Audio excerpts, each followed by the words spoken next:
मानव सेवा, गौ सेवा और पर्यावरण सेवा समर्पित करने वाले परम सम्माननीय श्री रविंद्र जी जैन, जिनका संकल्प यही है कि खुद से जीतने की जिद है, खुद से जीतने की जिद है, मुझे खुद को हराना है, खुद से जीतने की जिद है, मुझे खुद को हराना है। मैं भीड़ नहीं हूँ दुनिया की, मैं भीड़ नहीं हूँ दुनिया की, मेरे अंदर एक जमाना है। तो 16 तालियों से स्वागत किया जाए रविंद्र जी जैन का।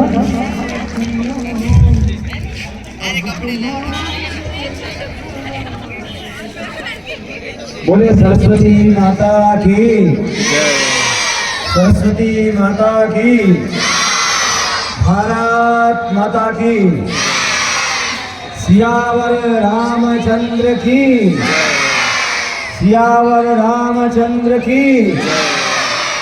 बहुत ही सुंदर। आप सभी को भारत की, हमारे अपने भारत की 75वें गणतंत्र दिवस की हार्दिक बधाई एवं शुभकामनाएं।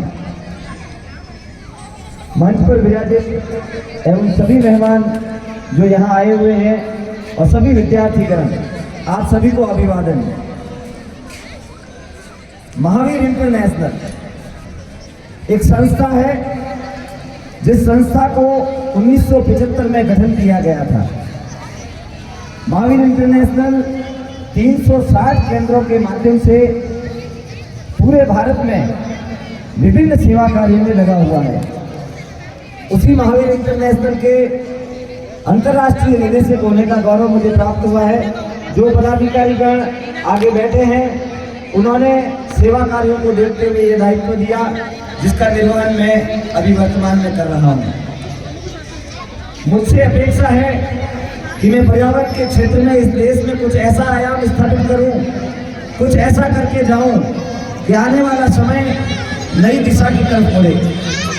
वर्तमान समय आप जैसा सब जानते हैं, प्लास्टिक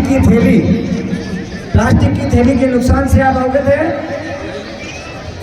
हेलो, प्लास्टिक की थैली के नुकसान से आप अवगत हैं?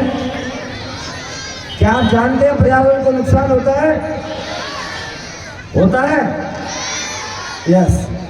प्लास्टिक की थैली के बहुत सारे विकल्प आज के समय में उपलब्ध हैं। हमें उन विकल्पों की तरफ ध्यान देना है। क्या आप चाहेंगे कि भारत गंदगी से भरा रहे? आप चाहेंगे कि भारत में सब लोग बीमार रहें? ओके। यदि बीमारी और गंदगी दोनों को दूर करना है तो इस प्लास्टिक के कचरे को कम करना होगा। आप में से कितने लोगों ने मलार रोड देखी है? आपने देखा है कचरे के ढेर? तो क्या आप चाहेंगे कि आप उस कचरे के ढेर में अपना घर बना के रहें? तो आने वाला जो समय है, आने वाली पीढ़ी है, उनको यदि स्वच्छ और सुंदर भारत देना है तो इसके लिए क्या हम प्लास्टिक को छोड़ सकते हैं? मेरा महावीर इंटरनेशनल संस्था के माध्यम से ये प्रयास रहा है कि हमने एक स्लोगन दिया है, कपड़े की थैली मेरी सहेली। कपड़े की थैली, कपड़े की थैली, कपड़े की थैली। ये एकमात्र स्लोगन है जो हमें बताता है कि कपड़े की थैली की इंपॉर्टेंस क्या है। कपड़े की थैली एक नया परिवर्तन ला सकती है। हम एक सपने के साथ चल रहे हैं। हमारा सपना है विकसित भारत। मेरा भारत कैसा होना चाहिए? मेरा भारत कैसा होना चाहिए? विकसित भारत। मेरा भारत स्वच्छ भारत होना चाहिए। कैसा होना चाहिए? मेरा भारत निरोगी भारत होना चाहिए। कैसा होना चाहिए? निरोगी भारत के लिए, स्वच्छ भारत के लिए हमें कुछ सपने देखने होंगे, कुछ हमें विजन बनाना होगा, कुछ हमें मिशन मोड पे चलना होगा। तो हमने एक सपना देखा कि भारत स्वच्छ रहे, सुंदर रहे, स्वस्थ रहे, निरोगी रहे। उसके लिए हमने देखा समस्या कहाँ है। समस्या है प्लास्टिक की थैलियों का कचरा। बहुत सारी समस्याएं हैं, उस समस्या में से एक समस्या को हमने डिफाइन किया और उस समस्या पे समाधान के रूप में हमने कार्य शुरू किया। प्लास्टिक की थैली को दो चीजों से बदला जा सकता है। एक तो आजकल कंपोस्टेबल प्लास्टिक आने लगा है जो महंगा है, महंगा होने के कारण उसको हर कोई इस्तेमाल नहीं कर रहा है। कपड़े की थैली, एक थैली 1000 बार काम आ सकती है या नहीं? तो हम अपने घरों में सब्जी और फल लाने के लिए यदि प्लास्टिक की थैली के स्थान पर कपड़े की थैली का प्रयोग प्रारंभ करें तो कम से कम जो नया कचरा उत्पादन होगा उसमें कमी आएगी। जो कचरे के ढेर बढ़ते जा रहे हैं वो निश्चित रूप से कम होंगे। इसलिए हमने पूरे भारत में ये अभियान चलाया है और विद्यालयों के माध्यम से, विद्यार्थियों के माध्यम से इस बात को जगह जगह पहुंचाने का प्रयास कर रहे हैं कि कपड़े की थैली को आप काम में लीजिए। देश हित में आपका ये छोटा सा कदम नई आगे दुनिया में बनाएगा। 22 जनवरी भारत का इतिहास नए सिरे से लिखने की शुरुआत हो चुकी है। नया दौर है, समस्याएं पीछे रह गई है, अब समाधान की बातें होने लगी है। जहां कहीं 26 जनवरी और 15 अगस्त में फिल्मी गाने बहुतायत में थे और आज राम की पूरी धुन हर एक के मन मस्तिष्क में सवार है। परिवर्तन शुरू हो गया है, नया युग प्रारंभ हो गया है। हमें नई पीढ़ी को क्या देना है यह आज से पुनः वापस सोचना प्रारंभ करना होगा।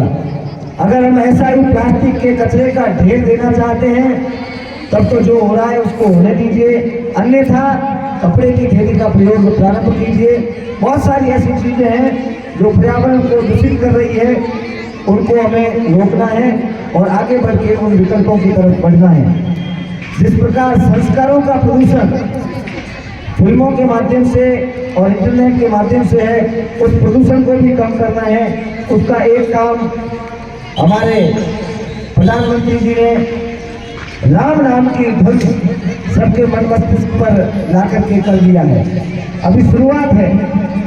मैं विद्यालय से प्रार्थना करूंगा कि यदि वे बालिकाओं ने जैसे अभी झांसी की रानी का बहुत ही वीरता पूर्वक यहाँ पे कार्यक्रम प्रस्तुत किया, यदि वे तलवारबाजी, कुंफू कराटे, बंदूक चलाना इत्यादि के कार्य चलाने के लिए किसी प्रकार का एक प्रोजेक्ट बना के मुझे दे तो मैं महावीर इंटरनेशनल के माध्यम से पूरे साल भर का जो इसका खर्च होगा, भले वो कितना भी हो, 1000 रुपये से लेके 1 करोड़ रुपए तक का भी होगा, तो मैं प्रयास करूंगा कि महावीर इंटरनेशनल से उसको पास करवाऊं। किसी न किसी CSR कंपनी से आपको फंड मिलाकर इसमें आगे बढ़ने का अवसर मिल सकता है। बालिकाओं के लिए शस्त्र विद्या, शास्त्र का ज्ञान हो रहा है।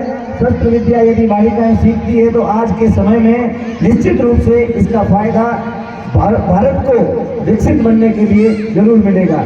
आज जितने लोगों ने यहाँ पे कार्यक्रम प्रस्तुत किया, जिसमें छोटे बच्चों से लेकर बड़ों तक, उन सबको बधाई और उन सबको मेरी तरफ से छोटा सा पुरस्कार जो मैं विद्यालय प्रशासन को सौंपूंगा वो कल आप सभी को दे देंगे।